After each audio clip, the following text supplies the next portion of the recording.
Hello students, कैसे भाई आप लोग। सबसे पहले तो भाई सबको होली की सबको ढेर सारी बधाइयाँ। A very very very happy Holi to you guys. कैसा रहा भाई आपका, बताइए मुझे कमेंट करके कैसा रहा आपका आज का होली का दिन। क्या आप लोगों ने एंजॉय किया। देखिए, फेस्टिवल होते हैं बहुत इंपॉर्टेंट है आपके लिए। क्यों? थोड़ा सा मौका मिल जाता है, इतनी ढेर सारी प्रिपरेशन कर रहे हो, बिल्कुल रगड़ के पढ़ाई कर रहे हो, तो कुछ एक होली के त्योहार में से आपने कुछ घंटे अपने लिए निकाल लिए, अपने परिवार के लिए निकाल लिए, तो बहुत अच्छा किया है। सुकून मिलता है और फिर से एक एनर्जाइज हो जाते हैं। इसीलिए फेस्टिवल होते हैं हमारे लाइफ में, ठीक है भाई। तो अगर होली का फेस्टिवल बढ़िया से एंजॉय कर लिया है तो आ जाइए भाई आज वीडियो के लिए, फटाफट आ जाओ सबके सब। आज हम होली से रिलेटेड, कलर से रिलेटेड एक जबरदस्त टॉपिक पढ़ने वाले हैं। टॉपिक का नाम है होली स्पेशल, ये हमारा कलर इन कोऑर्डिनेशन कंपाउंड और उससे रिलेटेड कॉन्सेप्ट। यानी कि ये कॉन्सेप्ट तो है कि कलर देखेंगे हम कोऑर्डिनेशन कंपाउंड्स में और हम सेम कॉन्सेप्ट पे कितने सारे सवाल बना सकते हैं। तो रेडी हो जाइए भाई, ठीक है। बिल्कुल रेडी है सब लोग, तो चलिए स्टार्ट करते हैं। उससे पहले एक छोटी सी इंफॉर्मेशन भाई, रंगों का त्योहार है, आपके जीवन में भी रंग आए उसके लिए हम आपकी प्रिपरेशन, आपकी जो प्रिपरेशन है उसको बहुत बेहतरीन करवाते हैं। कैसे करवाते हैं? हम करवाते हैं अपने प्रीमियम, बिल्कुल डॉक्टर आनंद मनी रेजिडेंशियल प्रोग्राम में। आप इस वेबसाइट पे जाएंगे, डॉक्टर आनंद मनी रेजिडेंशियल पे देखेंगे अपना ब्रोशर, बहुत ही जबरदस्त एक ड्रॉपर प्रोग्राम। अगर आप नीट 2026 की तैयारी करना चाहते हैं तो यू आर वेलकम गाइस। आप पूरा का पूरा कोर्स ओवरव्यू देख लीजिए। बिल्कुल आपको एक्सपर्ट लेड कोचिंग है, 1 साल का प्रोग्राम होगा। बिल्कुल नो सेलफोन जोन है, लाइब्रेरी बिल्कुल आपको चकाचक, बिल्कुल साइलेंट, बिल्कुल वाईफाई से लेस, जिसमें आप सिर्फ यहां का अगर टैबलेट भी चलाएंगे तो सिर्फ हमारा ही टैबलेट चलेगा। और क्या करेंगे, उसमें हमारे ही वीडियो चलेंगे। अफसोस कुछ और नहीं देख पाओगे, अफसोस के लिए तो अच्छी बात है ना। फिर इधर उधर क्यों देखना है, कुछ नहीं देखना है आपको। बिल्कुल फैकल्टीज आप सबको जानते हैं, starting from doctor Anand money sir, NKC sir को आप जानते हैं। सारी फैकल्टीज आप यहाँ पे ओवरव्यू यहाँ पे ले सकते हैं, ठीक है भाई। तो अगर सीरियसली प्रिपेयर करना चाहते हो या फिर घर से बैठ के फिर से ऑनलाइन अपना टाइम आप ऑनलाइन में इन्वेस्ट करना चाहते हैं तो वो भी कर सकते हैं। अगर आप खुद में आपको लगता है कि हाँ मैं इतना डिसिप्लिन्ड हूं, मैं अपनी तैयारी खुद से कर सकता हूं, तो प्लीज करिए, कोई दिक्कत वाली बात नहीं।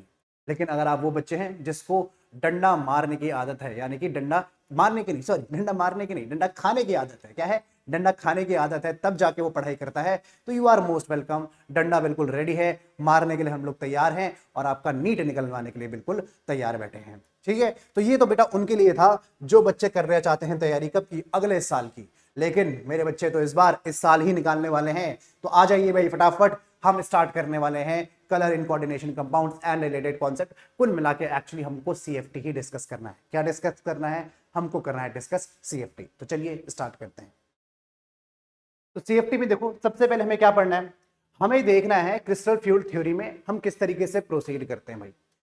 सबसे पहली चीज, क्रिस्टल फ्यूल थ्योरी में बेटा हमारा एक अजम्पशन है। वो अजम्पशन ये है कि हम कंसिडर करेंगे, सपोज आपका कोऑर्डिनेशन नंबर 6 है, हम ये अज्यूम करके चलते हैं कि आपका सेंट्रल मेटल एटम और लिगेंड कैसे हैं, ये आयनिक है। यानी कि आपका आयनिक इंटरेक्शंस कैसे हो रहे हैं, आपके पास एक मेटल प्रेजेंट है, क्या है, आपके पास एक मेटल है और आपके पास लिगेंड्स है। मेटल को आप लेके चलेंगे कि एक पॉजिटिव डाइपोल है और लिगेंड आपका एक नेगेटिव डाइपोल है, तो पॉजिटिव और नेगेटिव के बीच में कुछ आयनिक इंटरेक्शन होगा और आपका कंपाउंड फॉर्मेशन हो जाएगा इस तरीके से। उससे पहले बहुत इंपॉर्टेंट है समझना, आपने पहले पढ़ रखा है, मैंने आपको पढ़ा भी रखा है और आप लोग जानते भी हैं कि जो हमारी डी सबशेल होती है, क्या हमारी जो डी सबशेल होती है वो इस तरीके से हम बनाते हैं, it is either it is in between the axis और वो एक्सिस के साथ होती है। अगर वो इन बिटवीन द एक्सिस है, यानी कि अगर ये एक्स वाई एक्सिस है तो इनके नाम क्या क्या है, it is d x y, d x z and d y square, d x y z, और ये हो जाएगा d x square y square और डी जेड स्क्वायर, ठीक है। तो ये बहुत ही सिंपल चीज है, इसके आगे का काम बहुत इंपॉर्टेंट है। क्या है? देखिए, हम क्रिस्टल फील्ड दिख रहे हैं बेटा, यहां पे हम लेके चलेंगे, हम कैसे देख रहे हैं, एक ऑक्टाहेड्रल कोऑर्डिनेशन एंटिटी देख रहे हैं, यानी कि कोऑर्डिनेशन नंबर 6 है। क्या है? ये कोऑर्डिनेशन नंबर 6 को हम यहां पे डिफाइन करने जा रहे हैं। तो हम क्या देखेंगे, देखिए इसको ठीक से देखिए, इसको बहुत अच्छे से देखिए। आप मान के चलेंगे कि आपका जो मेटल है वो यहां पे बीच में है, ये दिस इज योर मेटल।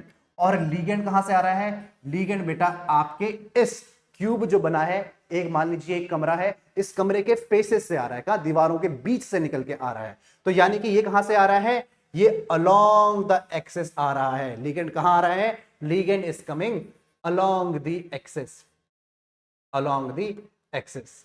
ठीक है, तो देखिए दूर से जो ये फील्ड होती है, इनको जो इक्वल एनर्जी वाली जो मैंने डी ऑर्बिटल्स बनाए हैं, इनको मैं कहता हूं डीजेनरेट ऑर्बिटल्स। क्यों? इनकी एनर्जीज इक्वल हैं। These are known as what? These are known as degenerate orbitals. तो जैसे ही जो मेटल और लिगेंड का जो दूर से इंटरेक्शन दिखाई देता है, इसको मैं बोलता हूं ये मेरा क्या है? ये मेरा प्राइमरी एक्साइटेशन है।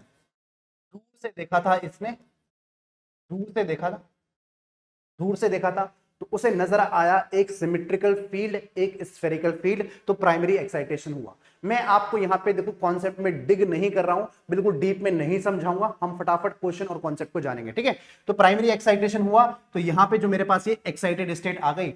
अब मेरे पास क्या है? अलोंग द एक्सेस मेरी देखो कौन कौन सी ऑर्बिटल्स होती हैं? अलोंग द एक्सेस होती है मेरी d x square y square और डी जेड स्क्वायर। क्योंकि ये मेरी अलोंग द एक्सेस होती है, तो यहां पे रिपल्शन ज्यादा मिलता है, ये स्प्लिटिंग हो जाती है। This is my d x square y square and this is my d z square. ये हो जाएगी बेटा d x y, d y z और डी जेड एक्स। इन दोनों के एनर्जी डिफरेंस को हम डेल ओ यानी कि क्रिस्टल फील्ड स्प्लिटिंग एनर्जी कहते हैं। क्या कहते हैं? This is known as CFSE। ठीक है, ये काम की बात है। अब हम बस इस पे फोकस करेंगे, पूरा का पूरा टॉपिक हमारा यही है। ठीक है, देखिए इसमें एक ऑर्बिटल की जो वैल्यू होती है, अगर वो ऊपर की साइड है, it is plus 0.6 del o, और नीचे का जो ऑर्बिटल है it is how much? It is minus 0.4 del o के बराबर ये होता है। मैं कोऑर्डिनेशन नंबर 6 की बात कर रहा हूं, यानी कि ऑक्टाहेड्रल कॉम्प्लेक्स की बात अभी चल रही है। ठीक है जी, इतनी बात क्लियर है? अगर इतनी बात क्लियर है तो देखिए सबसे ज्यादा इंपॉर्टेंट आपको अगर ये याद हो गया स्पेक्ट्रोकेमिकल सीरीज, बेटा आप यहां से 8 मार्क्स इजीली एक्सपेक्ट कर सकते हैं। कितने? 8 मार्क्स इजीली एक्सपेक्ट कर सकते हैं अगर आपको स्पेक्ट्रोकेमिकल सीरीज याद हो जाती है, क्योंकि पूरा का पूरा कोऑर्डिनेशन एक्चुअली इस पे ही है। पूरी crystal field theory spectrochemical series पे ही डिपेंड करती है। तो आइए एक बार स्पेक्ट्रोकेमिकल सीरीज याद कर लेते हैं, आपको कभी कुछ भी प्रॉब्लम नहीं आने वाली है। देखिए सबसे पहले आपके पास कैसे कंपाउंड्स है? आपके हेलोजन टाइप के कंपाउंड्स है, I माइनस Br माइनस, उसके पास देखिए SCN minus, Cl minus, F minus, फिर देखिए बहुत ही इंपॉर्टेंट यूरिया। फिर आपके पास आते हैं बेटा क्या? Oxygen donors. क्या आते हैं? ऑक्सीजन डोनर्स, यानी कि ऑक्सीजन से डोनेट करने वाले। कैसे हैं ये? Oxygen donors. इसमें हम सिग्मा डोनर भी इनको कहते हैं। क्या कहते हैं? सिग्मा डोनर भी इनको कहा जाता है। तो इसका example OH minus, OH2 minus. OH2 minus क्या है? ऑक्सिलेट है, ये ऑक्सिलेट है। इसको बेटा हम C2O4 2 माइनस भी लिख सकते हैं। क्या? C2O4 2 माइनस भी लिख सकते हैं। फिर आएगा आपका H2O, NCS माइनस और EDTA। उसके बाद NH3, यानी कि यहाँ पे आए आपके नाइट्रोजन वाले कंपाउंड्स, और उसके बाद आपके कार्बन वाले कंपाउंड्स। इस तरीके से आप इसको हल्का फुल्का याद रख सकते हैं। Very important, NH3, NO2 minus, CN minus and CO last में। ठीक है, तो अगर आपको यह समझ में आ गया, this is the perhaps the most important concept in whole of CFT में सबसे ज्यादा इंपॉर्टेंट कॉन्सेप्ट यही है। किसका? स्पेक्ट्रोकेमिकल सीरीज का। आपको जो भी स्प्लिटिंग कुछ भी करवाना है सब यहीं से होगा, यही जो रूल है यही गवर्न करेंगे। देखिए पहली बात तो ये इंक्रीजिंग फील्ड स्ट्रेंथ में मैंने लिखा है। कैसे? ये लिखा है मैंने इंक्रीजिंग फील्ड स्ट्रेंथ है ये इनकी। क्या है?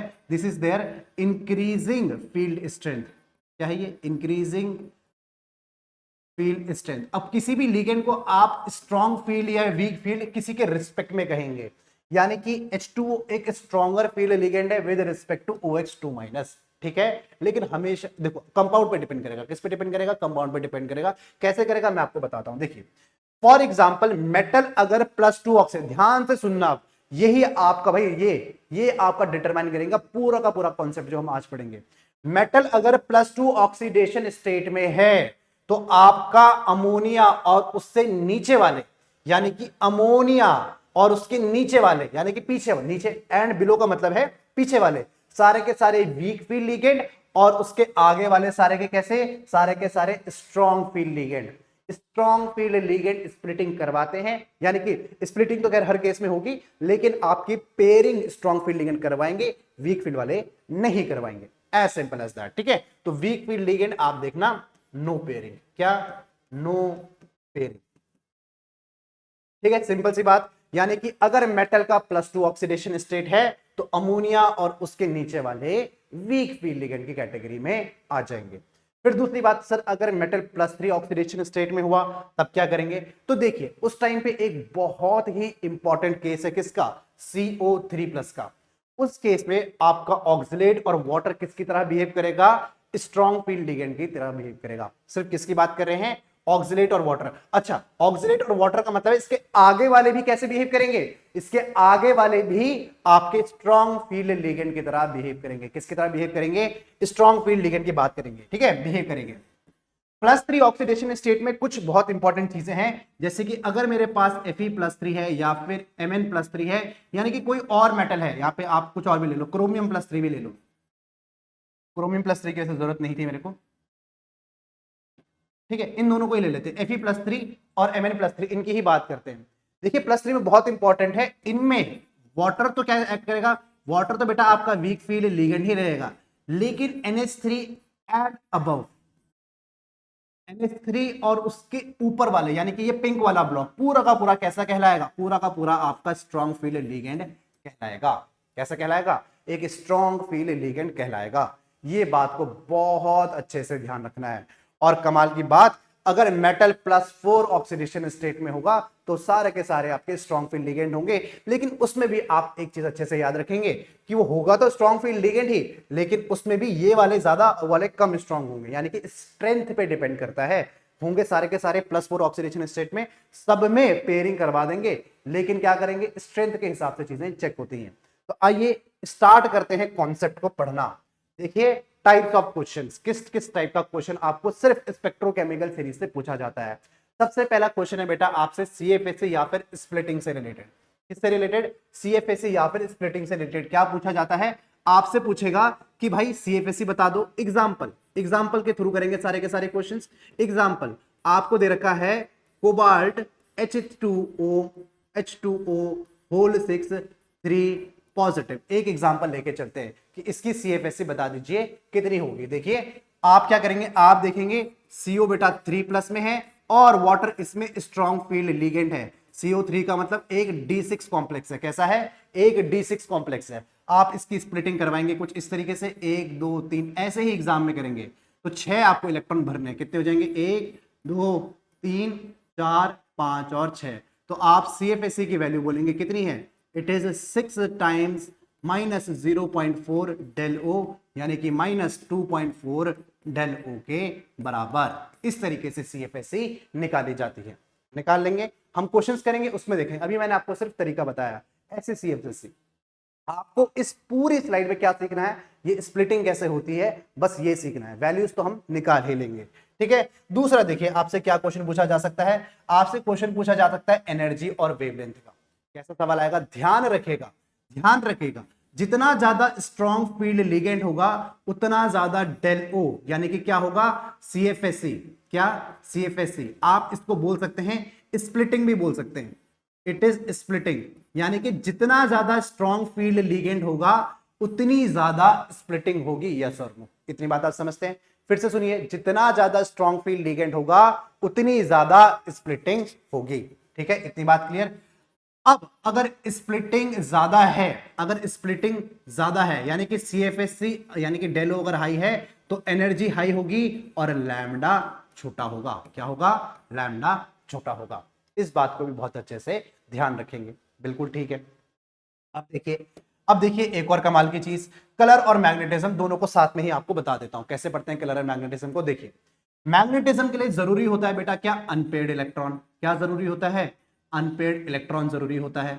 यानी कि म्यू का फॉर्मूला होता है √N × N+2 बोहर मैग्नेटॉन। यानी कि आपको N क्या दिया है, N आपके नंबर ऑफ अनपेयर्ड इलेक्ट्रॉन्स यहाँ पे होते हैं। यानी कि सिंपल सी बात है, आपको कुछ नहीं करना, आपको ऐसे स्प्लिटिंग करवा देनी है। क्या कर देना है, आपको यहाँ पे स्प्लिटिंग करवा देनी है और N का नंबर फाइंड कर देना है। यानी कि आपको अल्टीमेटली आना क्या चाहिए, आपको अल्टीमेटली आना चाहिए स्प्लिटिंग करवाना। एज सिंपल एज दैट, कर लेंगे। अभी स्प्लिटिंग करवाना मैं क्वेश्चन के थ्रू आपको सिखाता हूं, ठीक है। फिर देखिए कलर कैसे देखेंगे, बहुत ही सिंपल है। देखिए कलर दो तरीके से आते हैं, एक तो आएंगे बेटा DD ट्रांजिशन से। आपके सिलेबस में सिर्फ DD ट्रांजिशन है, आपको सिर्फ वही देखना है। क्या है, एक तो आएंगे बेटा DD ट्रांजिशन से। अब DD ट्रांजिशन कैसे देखेंगे, बिल्कुल जैसे आपने मैग्नेटिज्म देखा था, यानी कि आपको देखना है सिर्फ इसमें अनपेयर्ड इलेक्ट्रॉन। क्या देखना है, इस पे देखना है आपको सिर्फ और सिर्फ अनपेयर्ड इलेक्ट्रॉन। कलर आपका यहां से निकल जाएगा, यानी कि अनपेयर्ड इलेक्ट्रॉन है तो कलर है। As simple as that. दूसरी चीज आपका कभी कभी कलर आपको मतलब नहीं दिखाई देता है। जनरली आप एक्सपेक्ट नहीं करते हैं, जैसे कि आपको KMnO4 KMnO4 में Mn+7 ऑक्सीडेशन स्टेट में है और ये D0 कॉम्प्लेक्स है, D0 कॉम्प्लेक्स है। आपको यहाँ पे कलर नहीं दिखाई देना चाहिए, पर आप जानते हैं ये पर्पल होता है। तो इस केस में आपका क्या चीज काम करती है बेटा, ये काम करता है यहाँ पे चार्ज ट्रांसफर स्पेक्ट्रा। क्या चार्ज ट्रांसफर स्पेक्ट्रा, आपको इसके बारे में जानने की जरूरत नहीं है, बस एग्जांपल लिख दीजिए, एक KMnO4 और एक K2Cr2O7। ये दोनों कंपाउंड D0 कॉम्प्लेक्सेस हैं, लेकिन फिर भी ये कलर्ड है। उसका रीजन क्या है? उसका रीजन है चार्ज ट्रांसफर स्पेक्ट्रा। बस इतनी सी बात, ठीक है।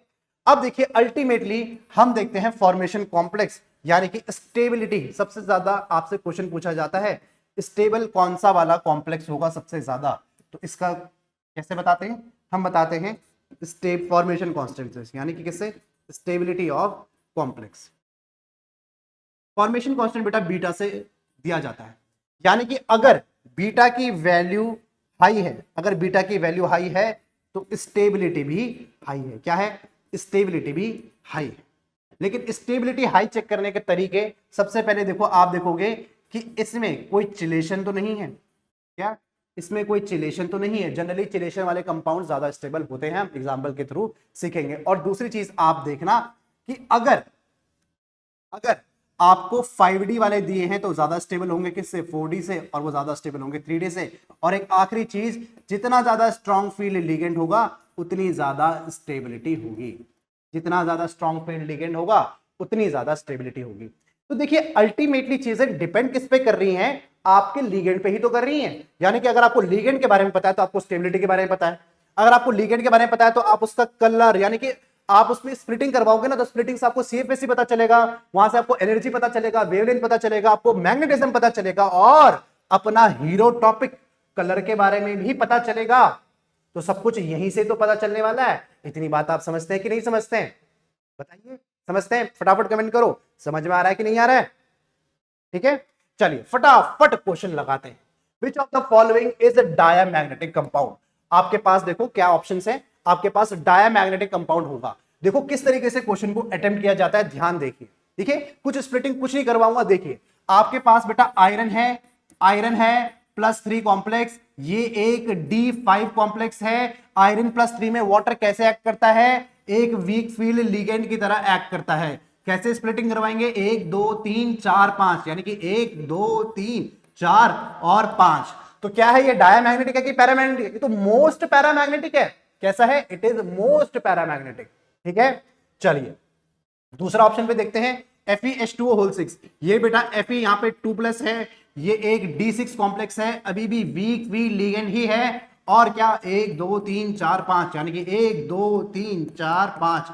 इसमें n की वैल्यू बेटा कितनी थी? 5 थी, यहाँ पे n की वैल्यू 4 है। तो ये भी कहां से डायमैग्नेटिक होगा? ये भी डायमैग्नेटिक नहीं है। इस तरीके से क्वेश्चन को करा जाता है। अब देखिए फिर से, अब है आपके पास FeE आपके पास फिर से 3+ ऑक्सीडेशन स्टेट में है। ये एक D6 कॉम्प्लेक्स है और एक स्ट्रॉन्ग फील्ड लिगेंड है। अब आपके पास ये माइनस स्ट्रॉन्ग फील्ड लिगेंड है, ये करवा देगा इसकी पेयरिंग। एक सेकेंड, Fe+3 है तो D5 कॉम्प्लेक्स हो ना, पेयरिंग करवाएगा तो 1 2 3 4 और 5। यहां पे भी n की वैल्यू 1 आ चुकी है। ये अभी भी आपका आंसर नहीं आ रहा है। फाइनली देखते हैं ऑप्शन, फाइनली देखते हैं आपका लास्ट ऑप्शन। ये है आपका बेटा Fe2+ ऑक्सीडेशन स्टेट में है, ये एक D6 कॉम्प्लेक्स है और स्ट्रॉन्ग फील्ड लिगेंड है। एग्जाम में बिल्कुल ऐसे ही करके आएंगे। ठीक है, इसको स्प्लिट करवाएंगे 1 2 3 4 5, यानी कि 1 2 3 4 5 6, n की वैल्यू 0। कंपाउंड आ गया हमारा कैसा? कंपाउंड आ गया हमारा डायामैग्नेटिक। बिल्कुल बोल दो सर ऐसे ही होना था। समझ में आया स्प्लिटिंग कैसे करवाते हैं? अगर आप चाहते हैं कि ये चीज मैं बहुत आराम से आपको अब लंबे तरीके से समझाऊं, 2 3 4 5 घंटे में समझाऊं, तो कमेंट कर दीजिए। ये उनके लिए है जिन बच्चों को थोड़ा बहुत आता है पहले से। ठीक है, which of the following complex ion is expected to absorb visible light? कैसे करेंगे भाई? कैसे करेंगे? आपको विजिबल लाइट एब्जॉर्ब करवानी है। अब कोई कंपाउंड कलर क्यों दिखाता है? क्योंकि वो ये कलर क्यों दिखा रहा है? क्योंकि इसने इसको एब्जॉर्ब कर लिया, इसके कॉम्प्लीमेंट्री कलर्स को एब्जॉर्ब कर लिया है और इस कलर को वो रिफ्लेक्ट कर रहा है। कुल मिला के कंपाउंड अगर विजिबल लाइट को एब्जॉर्ब कर रहा है तो वो विजिबल लाइट को ही रिफ्लेक्ट आउट करेगा। जनरली हम कोऑर्डिनेशन कंपाउंड में यही कॉन्सेप्ट आज का लगाते हैं, यानी कि एब्जॉर्ब विजिबल लाइट, यानी कि कंपाउंड कलर्ड होना चाहिए। अगर कंपाउंड कलर्ड होगा तो उसमें क्या प्रेजेंट होगा, उसमें अनपेयर्ड इलेक्ट्रॉन तो प्रेजेंट होगा ही होगा। यही तो कॉन्सेप्ट है, यही तो कॉन्सेप्ट है। अगर वो कलर्ड है तो उसमें अनपेयर्ड इलेक्ट्रॉन होगा। आइए देखते हैं। पहले वाले आप ऑप्शन देखेंगे, देखिए इसे देखेंगे x plus zero equals to +4 बेटा टाइटेनियम यहां पे 4 प्लस ऑक्सीडेशन स्टेट में है, ये D0 है।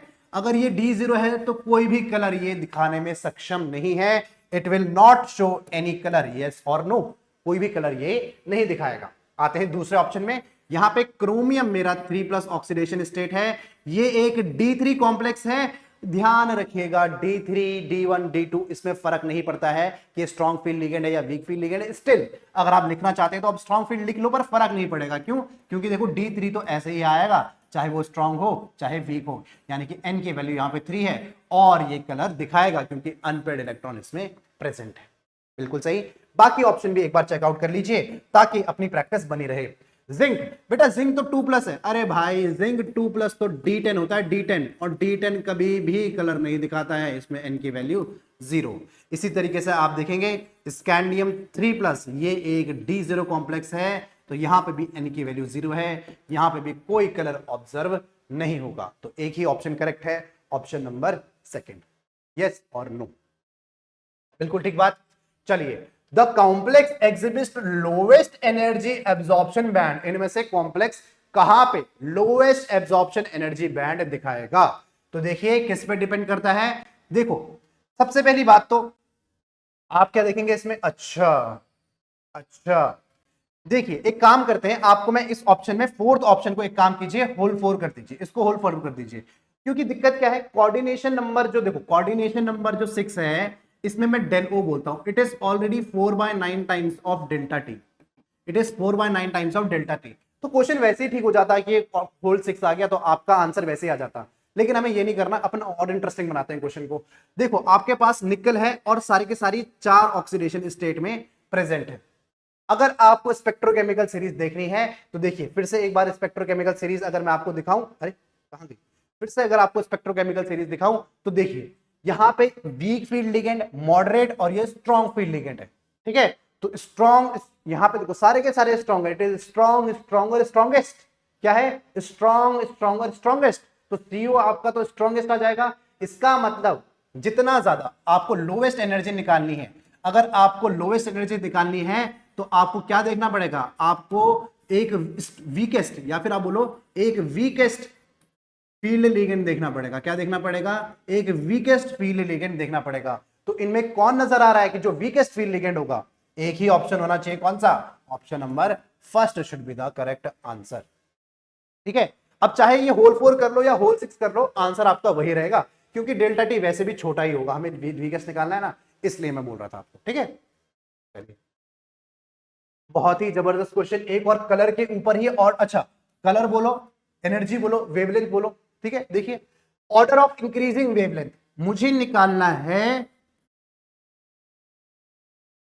लो लैम्डा से हाई लैम्डा। इंक्रीजिंग वेवलेंथ का ऑर्डर है ना, इंक्रीजिंग वेवलेंथ, लो लैम्डा से हाई लैम्डा।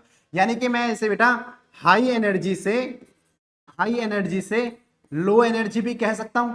बिल्कुल सही बात है सर। इंक्रीजिंग लैम्डा का मतलब है डिक्रीजिंग एनर्जी, एक ही तो बात है। तो चलिए एक काम करते हैं, एनर्जी निकालना आसान है, डिक्रीजिंग एनर्जी का ही निकाल देते हैं। यहां पे सारे CO3 पॉजिटिव है, ये आपके पास एक field ligand, strong field ligand है, मॉडरेट। और देखो कोबाल्ट के लिए सारे के सारे इस टाइम पे क्या है, सारे के सारे स्ट्रॉन्ग फील्ड लिगेंड है, सबके सब इसकी पेयरिंग करवा देंगे। सब में जो यहाँ पे इन ऑल यहां पे कोबाल्ट 3 प्लस है और एक ये D6 कॉन्फ़िगरेशन है। सब में कैसा रहेगा? ये कुछ ऐसा रहेगा बेटा, ऐसा रहेगा, यानी कि it will B T2G6 EG0। सब में यही कॉन्फ़िगरेशन है, in all of them cobalt का यही कॉन्फ़िगरेशन है। ठीक है, फिर हमें यह देखना है कि भाई इनमें से ज्यादा स्ट्रॉन्ग कौन सा है। तो सबसे ज्यादा स्ट्रॉन्ग ये है, फिर ये है और अंत में ये है, यानी कि 1 2 3 स्ट्रॉन्गेस्ट है। हाईएस्ट एनर्जी बेटा आपकी 1 की है, फिर किसकी है, फिर 2 की है, और फिर लोएस्ट एनर्जी आपकी 3 की है। तो ये आपका इंक्रीजिंग वेवलेंथ का भी ऑर्डर हो चुका है। कौन सा ऑप्शन है? पहला ही ऑप्शन करेक्ट है, 1 2 3 एब्सोल्युटली करेक्ट ऑप्शन। कर लेंगे वाला क्वेश्चन भी। ठीक है, ये वाला क्वेश्चन कर लेंगे। तो आइए अगला क्वेश्चन करें। The value for crystal field stabilisation energy is 0। किसमें पूछ रहा है कि CFSE 0 होगा? बताइए कौन सा ऑप्शन है जहां पे CFSE 0 होगा। आइए देखते हैं। देखिए क्या है ये, यहां पे पूरे कॉम्प्लेक्स के ऊपर 2 माइनस चार्ज है क्योंकि ये 2 पॉजिटिव है बाहर, यानी कि Mn यहां पे पहले वाले ऑप्शन की बात करूं, पहले वाले ऑप्शन में Mn 4 प्लस कॉन्फ़िगरेशन में है। किस में है? Mn 4 प्लस कॉन्फ़िगरेशन में है। Mn 4 प्लस एक D3 कॉम्प्लेक्स है। कैसा है? एक D3 कॉम्प्लेक्स है। तो कुछ इस तरीके से रहेगा 1 2 3। Mn 2 प्लस D5 होता है तो Mn 4 प्लस कैसा है? एक D3 कॉम्प्लेक्स है। ये ठीक है, तो इसमें तो नहीं है CFSE 0, तो ये तो ऑप्शन आपका गलत हो गया। इसमें देखिए एक बार, यहां पे Fe आप निकालेंगे ऑक्सीडेशन स्टेट। कैसे निकालेंगे? कॉम्प्लेक्स के ऊपर 3 negative, it will be x -6 equals to -3, यानी कि ये +3 ऑक्सीडेशन स्टेट में है। बेटा Fe 3 प्लस ऑक्सीडेशन स्टेट में है तो ये एक D5 कॉम्प्लेक्स है। अब जो ऑड नंबर के कॉम्प्लेक्सेस, देखो D5 है, चलो एक मिनट बता देते हैं। D5 है और स्ट्रॉन्ग फील्ड लिगेंड है, तो कैसे स्प्लिटिंग होगी? 1 2 3 4 5, यानी कि 1 2 3 4 5। क्या इसमें CFSE 0 है? इसमें भी CFSE 0 नहीं है। ठीक है, ऑप्शन नंबर 3 देखते हैं। ऑप्शन नंबर 3 को देखते हैं एक बार। ऑप्शन नंबर 3 क्या है आपके पास? यहां पे भी ये +3 ऑक्सीडेशन स्टेट में है, यानी कि हाँ, ये कुछ इंटरेस्टिंग लग रहा है। यहां पे बेटा आयरन फिर से 3 प्लस कॉन्फ़िगरेशन में है और ये D5 है। क्या है? इट इज D5, लेकिन इस टाइम पे ये एक वीक फील्ड लिगेंड के साथ D5 है, तो कुछ इस तरीके से नजर आएगा। क्या यहाँ पे CFSE 0 है? बिल्कुल, यहाँ पे CFSE 0 है। क्या है? यहाँ पे CFSE 0 है। आप लगाइए यहाँ पे और बताइए मुझे ऑप्शंस में कि इसमें CFSE कितने होंगे। देखते हैं कितने लोग सही जवाब देते हैं। देखो मैं आपको एक यहाँ पे एक छोटा सा नोट भी लिखा देता हूँ। एक नोट कर दीजिए, NOTE, नोटे डाल दीजिए। आप CFSE 0 के एक काम करो ना, केसेस ही लिख दो। क्या है? Naughty cases for 0 CFSE, cases for 0 CFSE। 0 CFSE के क्या क्या केसेस हैं?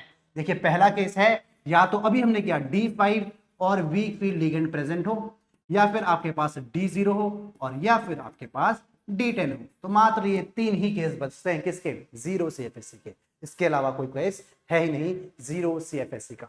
ऑलराइट, चलिए करते हैं अगला क्वेश्चन। कहता है CFSE value of octahedral complex in case of D5 configuration in presence of strong field ligand. कह रहा है D5 है हमारे पास, in presence of strong field ligand क्या होगा? देखो ये होगा 1 2 3 4 और 5।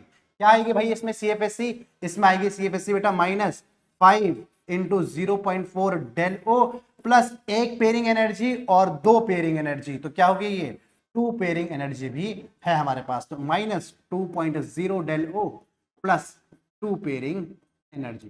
कौन सा ऑप्शन करेक्ट है भाई? एक ही ऑप्शन है, ऑप्शन नंबर सेकेंड। फर्स्ट में देखो क्या दिक्कत है, एक तो 2p नहीं है, ऊपर से प्लस लिखा हुआ है, तो कोई मतलब नहीं बनता है। ठीक है जी, कर लेंगे। चलिए कह रहा है among the following the most stable complex. देखो एक और क्वेश्चन टाइप है, सबसे ज्यादा स्टेबल कॉम्प्लेक्स अपन को बताना है। तो देखिए कैसे बताएंगे। मैंने आपसे कहा था कि हम देखेंगे सबसे पहले लीगेंड, क्या चिलेशन भी देखते हैं और लीगेंड फील्ड स्ट्रेंथ भी देखते हैं। आप कुछ भी देख लीजिए, इसमें आपको एक ही ऑप्शन नजर आएगा। देखो H2O से ज्यादा OX होता है, यानी कि ऑक्सीडेट होता है, ये तो आपका वीक है। ONO, NO2 NO को आप बोल सकते थे नाइट्रो, ये थोड़ा सा स्ट्रॉन्ग मॉडरेट की कैटेगरी में आता है, बट स्टिल यहाँ पे तो चिलेशन भी हो रहा है। क्या हो रहा है? यहाँ पे तो चिलेशन भी हो रहा है। तो एक ही ऑप्शन बचता है आपके पास, कौन सा? Option number 2 will be the correct answer. ठीक है, कह रहा है coloured compound among the following is. बताइए इनमें से कौन सा एक कलर्ड कंपाउंड है? कैसे देखेंगे? क्या याद है? होली खेलते खेलते भूल तो नहीं गए हो? कैसे देखेंगे भाई coloured compound among the following? ये देखेंगे हम अनपेयर्ड इलेक्ट्रॉन से। कैसे? अनपेयर्ड इलेक्ट्रॉन से देखेंगे। कैसे? अनपेयर्ड इलेक्ट्रॉन से देखेंगे। पहला ही ऑप्शन आप देखेंगे कैडमियम 2+ ऑक्सीडेशन स्टेट में। किसमें? कैडमियम 2+। बेटा ये जिंक 2+ की तरह ही होता है, एक D10 कॉन्फ़िगरेशन है। यहाँ पे N की वैल्यू, कोई भी अनपेयर्ड इलेक्ट्रॉन इसमें नहीं मिलेगा आपको, कोई भी अनपेयर्ड इलेक्ट्रॉन आपको यहाँ पे देखने को नहीं मिलेगा। ठीक है, फिर बात करते हैं K3CuCN6। यहाँ पे आप देखेंगे कॉपर का ऑक्सीडेशन स्टेट कितना आएगा? ये +1 आना चाहिए। कितना आना चाहिए? +1 आना चाहिए। ओवरऑल कॉम्प्लेक्स में -1 है, ये -4 हो गए, तो ये प्लस हाँ बिल्कुल ठीक है, +1 आएगा। तो +1 है तो ये भी एक D10 कॉम्प्लेक्स है, यहां पे भी बेटा n की वैल्यू हो जाएगी 0। आई होप आपको आ गया होगा इसका ऑक्सीडेशन स्टेट निकालना। अच्छा कैसे निकाला, चलो बोल रहे हैं बच्चे कैसे निकाला, तो चलिए ये हो गया x -4 और कॉम्प्लेक्स में कितना चार्ज है, ये है आपका +3, तो कॉम्प्लेक्स में ओवरऑल -3 चार्ज। तो भाई x की वैल्यू कितनी आई, x की वैल्यू आई 4 - 3 इज +1, तो यानी कि ये हो गया +1। D10 n = 0, कोई प्रॉब्लम नहीं। उसी तरीके से उसके नीचे वाले ऑप्शन में आप देखेंगे तो आपको नजर आएगा कि कॉपर जो है +2 ऑक्सीडेशन में है, अब ये D9 कॉम्प्लेक्स है, अब यहां पे n की वैल्यू 1 आएगी। सर n की वैल्यू 1 कैसे आएगी, देखिए D9 कॉम्प्लेक्स है तो D9 में मुझे फर्क नहीं पड़ता कि स्ट्रॉन्ग फील्ड लिगेंड है या वीक फील्ड लिगेंड है, आप कुछ भी कर दीजिए, तो देखिए n की वैल्यू आ गई 1। तो यही जो है ट्रांजिशन करेगा और इस कंपाउंड को इसका कलर निकाल के दे देगा। एक बार ये वाला ऑप्शन भी देखिए, ये कैसे करेंगे, देखिए BF4 माइनस होता है, BF4 माइनस होता है तो ओवरऑल कॉम्प्लेक्स में प्लस चार्ज होगा, और ये प्लस किसके ऊपर होगा, ये तो मिथाइल साइनाइड, ये तो आपका न्यूट्रल है, तो यानी कि कॉपर ही मेरा क्या है +1 ऑक्सीडेशन स्टेट में है, ये D10 कॉम्प्लेक्स है, तो यहाँ पे n की वैल्यू बेटा 0 हो चुकी।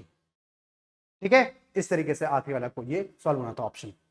अगला क्वेश्चन देखिए, कहता है identify the complex which are expected to be coloured. फिर से हमें कलर्ड बताना है, कैसे करेंगे, आपके पास है टाइटेनियम नाइट्रेट, क्या टाइटेनियम नाइट्रेट NO3 बेटा जनरली माइनस होता है, तो ओवरऑल कॉम्प्लेक्स में 0 चार्ज है, तो ये हो जाएगा x माइनस कितना 4 इक्वल 4 इन, आप ये लिख दीजिए 4x + 4 × -1 इज इक्वल टू 0, तो x की वैल्यू आ गई +4, यानी कि ये +4 ऑक्सीडेशन स्टेट में है। अगर टाइटेनियम बेटा +4 है, 4+ है, तो ये D0 है, यहां पे कोई भी कलर आपको ऑब्जर्व होने को नहीं दिखेगा।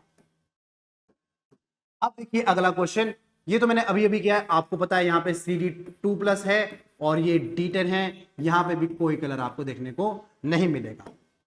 चलिए अगला देखते हैं, BF6 3- होल 3-, यानी कि वेनेडियम यहाँ पे आपका 3 पॉजिटिव है। अब देखिए स्कैंडियम, टाइटेनियम, वेनेडियम इस जनरली अगर 2+ ऑक्सीडेशन में उसको होता तो ये D3 होता, लेकिन यहाँ पे क्या है, ये D2 ऑक्सीडेशन स्टेट है और यहाँ पे n की वैल्यू 2 आ जाएगी, यानी कि आप स्प्लिटिंग कुछ इस तरीके से इसकी कराते हैं। ठीक है, इस तरीके से कुछ इसकी स्प्लिटिंग हो जाती है और आपका आंसर इसका यही वाला बिल्कुल करेक्ट आंसर है, बिल्कुल करेक्ट आंसर है।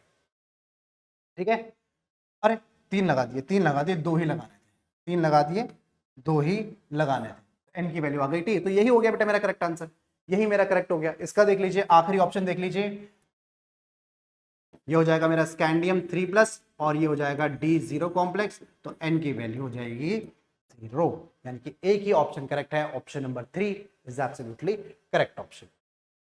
ठीक है, चलिए आज का आखिरी सवाल कह रहा है among TiF6 COF6 3- Cu2Cl2 and NiCl4 2- the colourless species. Finally हम एंड कर रहे हैं अपने टॉपिक को कलर से ही, कह रहा है कलरलेस स्पीशीज कौन सी होगी, जिसमें बेटा n की वैल्यू, अनपेयर्ड इलेक्ट्रॉन्स की वैल्यू कितनी होगी, 0 के बराबर होगी। तो आइए देखते हैं, पहले ऑप्शन में आपके पास है TiF6 2-, यहां पे टाइटेनियम बेटा +4 ऑक्सीडेशन स्टेट है, n की वैल्यू 0, यानी कि टाइटेनियम F6 जहां भी हो वो ऑप्शन करेक्ट हो सकता है। ये 2 ऑप्शन है, यानी कि मुझे COF6 3- और Cu2Cl2 चेक करना है। आइए देखते हैं, आपके पास है COF6 3- कोबाल्ट यहाँ पे 3+ ऑक्सीडेशन स्टेट है, अगर कोबाल्ट 3+ ऑक्सीडेशन स्टेट है, ये वीक फील्ड लिगेंड है, तो एक D6 कॉम्प्लेक्स की स्प्लिटिंग वीक फील्ड लिगेंड में कैसी होगी, 1 2 3 4 5 और 6, इस तरीके से ये बनेगा। तो ये तो कलरलेस नहीं हो सकता, यहाँ पे n की वैल्यू तो 4 है, तो ये तो बेटा हट जाएगा, ये ऑप्शन नहीं है, ऑप्शन एक ही बच रहा है। आइए Cu2Cl2 मैं करवा भी देता हूं आपको, यहाँ पे Cu2Cl2 है तो कैसे होगा, यहाँ पे कॉपर यहाँ पे आपका +1 ऑक्सीडेशन स्टेट है, दैट इज D10 है तो n = 0, n = 0 है तो ये हो जाएगा मेरा कलरलेस। इसी के साथ आपका क्वेश्चंस वाला पार्ट भी हो चुका है खत्म। ठीक है, तो आई होप आप लोगों ने इसको अच्छे से अटेम्प्ट किया होगा, जरूर किया होगा। कलर वाले क्वेश्चंस बहुत इंपॉर्टेंट है, ध्यान रखिए, अगर आपको स्प्लिटिंग आती है तो समझ लीजिए आपको कलर आता है, आपको मैग्नेटिज्म आता है, आपको स्टेबलाइजेशन आता है, आपको सीएफएससी निकालनी आती है, आपको इलेक्ट्रॉनिक कॉन्फ़िगरेशन निकालनी आती है, आपको डेलो, आपको आप बता सकते हैं कि किस में स्प्लिटिंग ज्यादा होगी। ठीक है, तो ये सारी की सारी चीजें आप बता सकते हैं। अगर आपको कोऑर्डिनेशन केमिस्ट्री का पूरा ही लेक्चर वन शॉट में चाहिए तो कमेंट करके बता दीजिए कि सर कोऑर्डिनेशन केमिस्ट्री, जहां से हमारे 3 सवाल बनते हैं नीट के एग्जाम में, मतलब एक्सपेक्टेड रहता है हर साल और बनते भी हैं, 3 सवाल यहां से आते हैं, तो सर, और इनऑर्गेनिक केमिस्ट्री तो खत्म ही हो चुकी है, उसमें 2-3 चैप्टर ही तो बचे हैं आपके, केमिकल बॉन्डिंग, पीरियोडिसिटी, डीएनएफ, और ये पी ब्लॉक तो ऑलमोस्ट खत्म ही कर दिया। तो बहुत ही ज्यादा वेटेज इसका बढ़ जाता है। अगर आपको ये वन शॉट में चाहिए, डिटेल लेक्चर चाहिए, बहुत सारे क्वेश्चंस के साथ चाहिए, तो फटाफट कमेंट कर दीजिए कि सर पूरा का पूरा एक बार अच्छे से बता दीजिए। अगर आपको कुछ और भी रिक्वायरमेंट है तो वो भी आप कमेंट सेक्शन में बता सकते हैं। आज का लेक्चर कैसा लगा मुझे कमेंट करके बताइए कि सर लेक्चर ऐसे छोटे छोटे टॉपिक्स लेके आइए। आप टॉपिक का नाम भी बता सकते हैं कि कौन सा टॉपिक आपको पढ़ाना है। ठीक है, तो चलिए, होली अगर आपने खेल ली है तो बहुत अच्छी बात है, आगे प्लान है भी खेलने का तो सेफली खेलिएगा। आई होप आप लोग सेफली खेल भी रहे होंगे। इसी के साथ इस लेक्चर को एंड करते हैं। Thank you very much, and फिर से होली की बहुत बहुत बधाइयां आप सब।